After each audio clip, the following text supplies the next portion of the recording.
nongeye kubasuhuza abakunzi ba Rwanda Culture TV.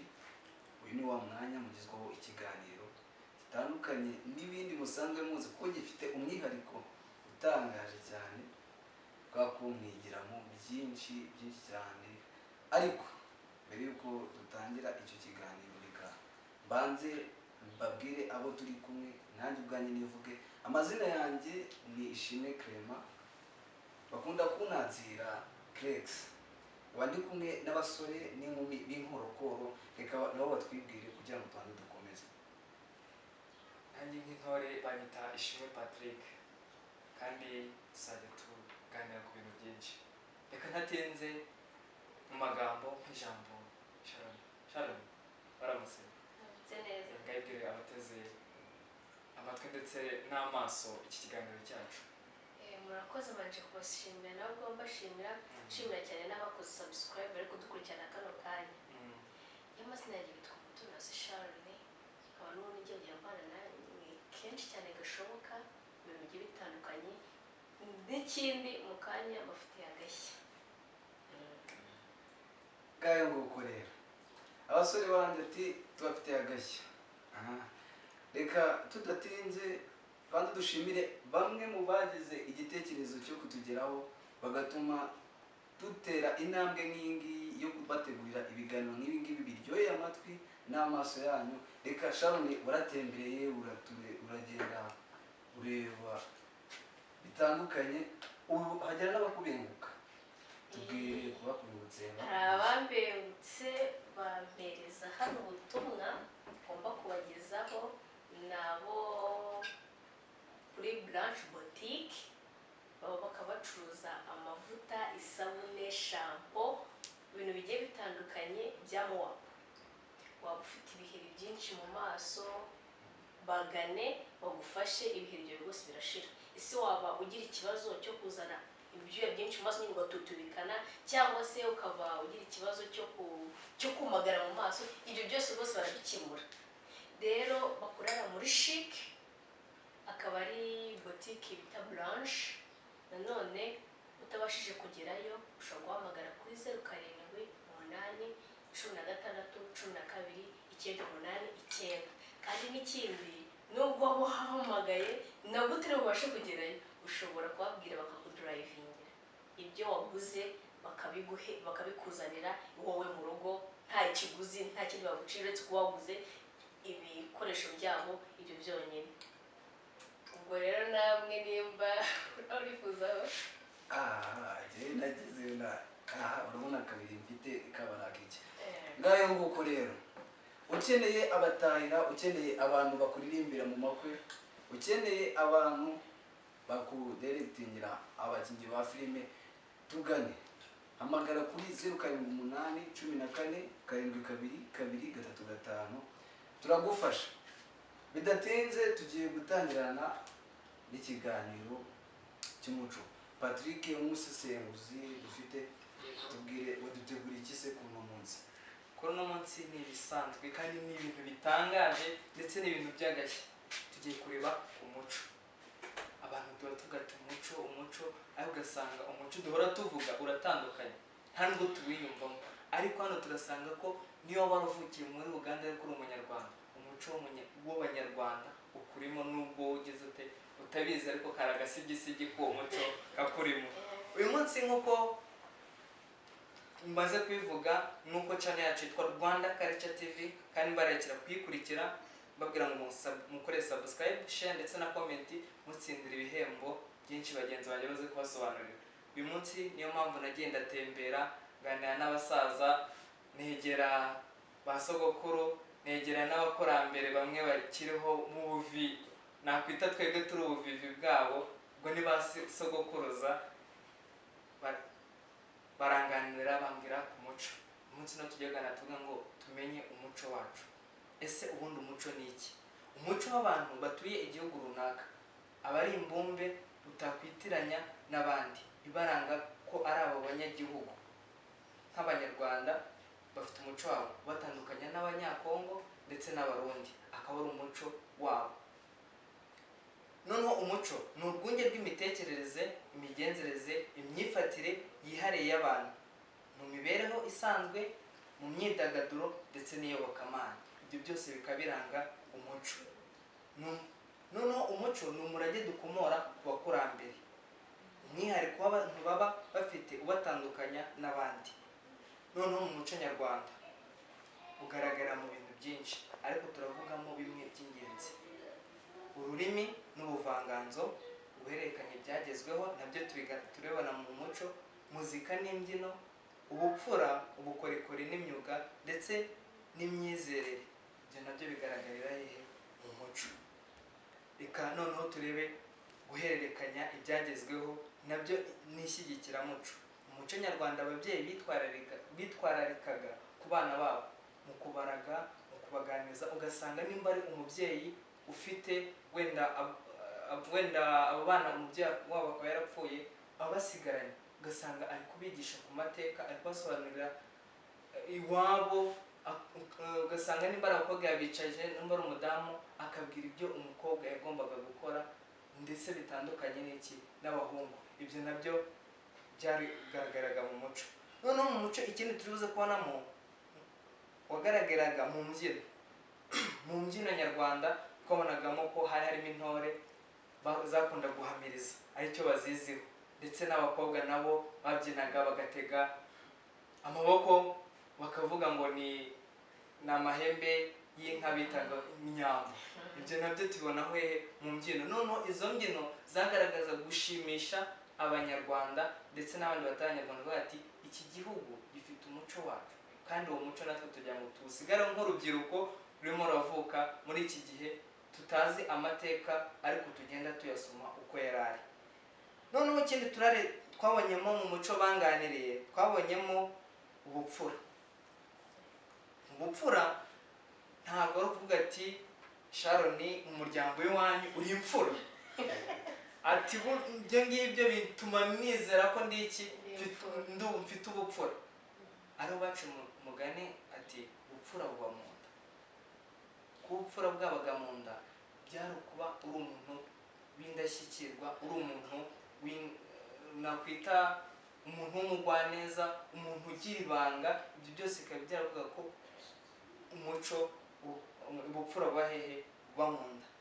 Muri make ntatinze, icyo twabona ku muco nyarwanda wari ukubiyemo intekerezo n'imigenzereze y'abanyarwanda, watumye abanyarwanda batayongobera mu yindi mico. Nimuze tuwusigasire, ibirimo bitanoze tubinoze neza. Icyo nasanze avuga ati guma ku muco utazasenyuka. Murakoze cyane. Gayo nguko rero umusore wanjye ati guma ku muco utazasenyuka. Reka ngubite mbangura nerekeze kuri sigema yitwa utuntu n'utundi. Shalon, baduteguriye ngaho tubwire ese ni iki baduteguriye ku munsi? Uno munsi yo nabahitiyemo izina Diane.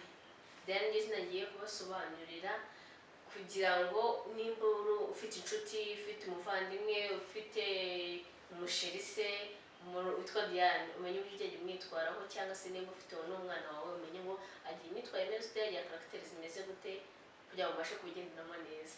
Diane rero ni izina rihabwa umwana w'umukobwa. Rituruka mu Kilatini, rikaba risobanura ikigirwamana cyatangaga. Cya kigirwamana mu gihe cy'Abaroma cyatangaga inoza urumuri cyangwa se imihigo, ubona ko bisobanurwa. Akaba rero ari umuntu byoroshye kuba watereta. Diane aho bari twashora ibintu. Diane ni umuntu byoroshye cyane kuba watereta, kandi nanone ni umuntu udakunda guhagarara ku mihigo ye. Bivuze ngo icyo yiyemeje ushobora kuza ukakimukuraho nyine ukakimuvanaho. Kandi nanone ni umuntu ugira umutima mwiza, witanga bishoboka, ku buryo aba yumva mu bintu byose akora atatsindwa. Aba yumva ko ikintu cyose agomba guhatana. Kandi nanone ni umwana ukunda guhora akeye. Nimba mbeshye ubwo nyine Diane muri nuza bazanyomoze niba mama cyangwa bahora kuba bari kumyako barebwa cyane. Ni abantu bakunda bagira isuku, bakunda guhora bakeye, bashaka nyine gukomeza kugaragara neza. Kandi ikindi bigize mu rukundo, akora icyo ari cyo cyose kugira ngo ukunde. igiciro cyose byamusaba, impamvu yose aho yaturuka hose nyine niho abashaka kureba. Kandi nanone ikintu bakunda kwisangamo ni ibintu by'imideri kuko bakunda kugaragara neza, n'ibintu bijyanye no kuvura, uko navuze umutima mwiza. Nuko rero Diane n'uwo nguwo, ubwo nimba mbeshye muzanyemoze muri comment, buri wese anamenye yuko nyine video yacu Modeste yakurikiye.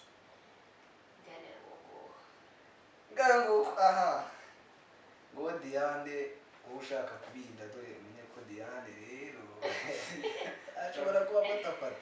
Gusa inama nagira aba Diane, ibyo bavuzeho niba ari iby'umwuka byaramo cyangwa se mu bihinyuze, dore nubwo izina ry'umuntu ariko mwebwe mu bihindi byo gufatafata nka wa muntu ugenda aha. Ngayo tugeze muri kakanya mukunda cyane kitwa Seka Ushwanyuke. Patrick waduteguriye iki muri Seka Ushwanyuke uyu munsi? Barari bishye muri Seka Ushwanyuke. Icyo nababwira bikambere ko mvuga Seka Ushwanyuke mu byo utetse manzi utere inkono kugira ngo umugabo ataza kugukubita urushyi adasanga washirereje. Nawe uri kumesa banza reka kumesa kuko isaha naza kwitumbika urimo uraseka gasanga bibaye ibindi bibazo. Uyu munsi ntarebye nsanga nawe uri koza umwana ashaka wowe tumesa we nimurya mu maso ushobora gutuma rohama mu ibase. Ikomeze ubane abana buriya ni beza, niyo mpamvu buriya ntari bujye kure y'abana.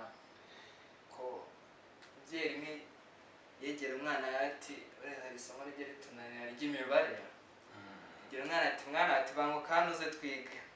Mwana azirukanka ati munsi tugiye kwiga imibare. Atekereje ati imibare none papa aranyica. Ati mwana wa nikarame ati kabiri dutanyijeho gatatu dukuyemo 8 ni kangahe? Mwana atekereza ati ni 0. Sana isati genda uzapfa udakize uzahora ikigoryi. Mwana naritonda ati pura papa kubonetse birambabaje. Abaza ati papa ntati karame atari inota 5 ni inota 10,000 watoriye. Ati natoriye 5,000. Ati papa genda uzapfura umukene. Abana ni beza urabura bajya bacishamo bakazana utuntu twabo. Aha reka nanjye nunge muri rya mugenzi wanjye umugabo yahamagawe nditi se ko nabwo amagaye ntumfate. Undi aramubwira ati ngaho ngupa wongere uhamagare mufate. Ngaho rero Seka Ushwanyuke y'aka kanya reka tuze muri cya gice mukunda cyane ushobora kumvamo ijambo ushobora kuguhindurira ubuzima ugatangira wari uzi ko byanze nyamara ugasanga birahindutse. Patrick wongera utubwire uko byararuye. Ijambo ry'umunsi ikamubere ku gitekerezo.